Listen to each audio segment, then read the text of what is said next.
संसदीय अधिवेशनाचा तिसरा दिवस काल पार पडला. या 3 दिवसाच्या जर घडामोडी पाहिल्या तर निश्चितच अगोदर काही काळासाठी अध्यक्ष नेमण्यात आले. त्याच्यानंतर तो अध्यक्षही नेमण्यामध्ये बरेच वाद झाले. कारण की साधारणपणे पहिलं जे अधिवेशन बोलवलं जातं आणि जोपर्यंत स्पीकर हे निवडलं जात नाही, तोपर्यंत एक असा व्यक्ती अध्यक्ष म्हणून निवडला जातो, की जो सगळ्यात सीनियर आहे.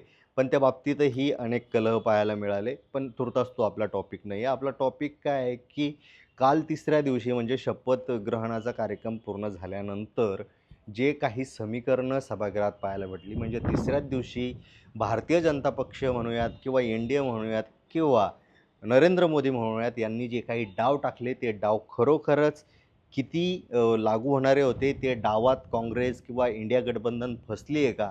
आणि जर फसली असेल तर त्याला बदलण्यासाठी, त्यांना उत्तर देण्यासाठी इंडिया गठबंधनची काय तयारी असणार आहे आणि मोदींनी ही टाकलेले डाव नेमके कशामुळे आहेत, ह्या सगळ्या विषयावर या व्हिडिओच्या माध्यमातून चर्चा करूया. आपण लक्षात घेतलं पाहिजे की अध्यक्षपद कोणाला मिळणार या संदर्भात अनेक चर्चा चालू होत्या. त्यानंतर चंद्रबाबू नायडू असेल, नितीश कुमार असतील, या दोघांनाही ती जागा जाऊ शकते किंवा ती संधी मिळू शकते असं बोललं जात होतं. पण अर्थात ही संधी त्यांच्याकडे गेली असती तर भारतीय जनता पक्ष निश्चितच कमकुवतपेक्षा कमकुवत झाला असता. कारण त्यांच्याकडं डिसिजन मेकिंगची जी पॉवर असते, ती पॉवर फारशी तितकी राहिली नसते.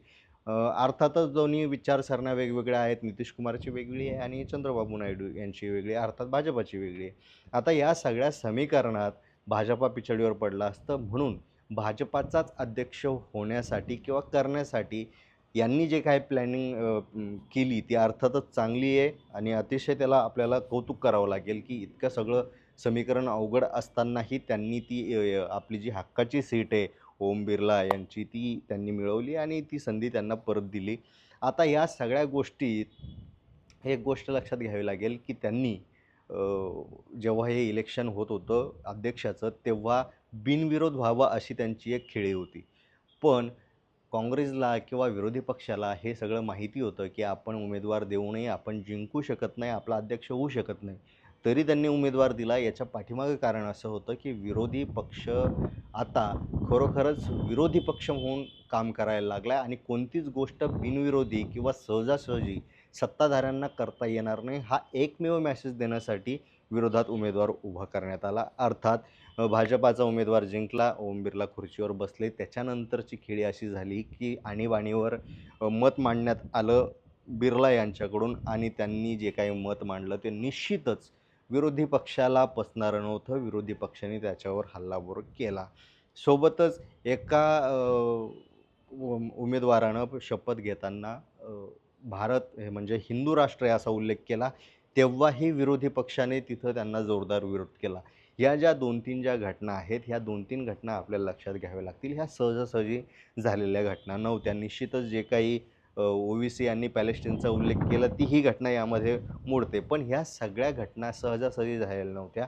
हे सगळं पहिल्या दिवशी एक विरोधी पक्ष खूप मोठा आहे आणि त्याच्यामुळं आम्ही दबावाखाली येणार आहोत आणि त्याच्याखाली काम करणार आहोत, असा मेसेज जर गेला तर विरोधी पक्ष आणखी प्रबळ होईल. तो प्रबळ जास्तीत जास्त होऊ नये यासाठी नरेंद्र मोदी यांच्या मार्गदर्शनाखाली ही सगळी प्रोसेस करण्यात आली आणि एक दबावाचा आपलंही राजकारण असावं.